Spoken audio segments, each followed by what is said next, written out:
ഉപ്പും മുളകും താരങ്ങളുടെ ഒരു ദിവസത്തെ വരുമാനം നോക്കാം. അളകനന്ദ ഒരു ദിവസം 8000 രൂപ.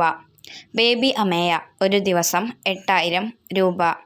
ശിവാനി മേനോൻ ഒരു ദിവസം 12000 രൂപ.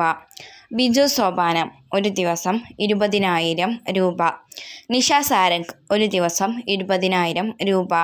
അൽ സാബിത്ത് ഒരു ദിവസം 12000 രൂപ. ഗൗരി ഉണ്ണിമായ ഒരു ദിവസം 15000 രൂപ. ഋഷി എസ് കുമാർ ഒരു ദിവസം 12000 രൂപ. ജൂഹി റസ്താഗി ഒരു ദിവസം 12000 രൂപ. ബിനോജ് കുളത്തൂർ ഒരു ദിവസം 15000 രൂപ. SP ശ്രീകുമാർ ഒരു ദിവസം 15000 രൂപ. അനീന മറിയ ഒരു ദിവസം 12000 രൂപ. കലാദേവി ഒരു ദിവസം 18000 രൂപ. KPAC രാജേന്ദ്രൻ ഒരു ദിവസം 18000 രൂപ. മുരളീധരൻ ഒരു ദിവസം 18000 രൂപ. രമേശ് കോട്ടയം ഒരു ദിവസം 18000 രൂപ.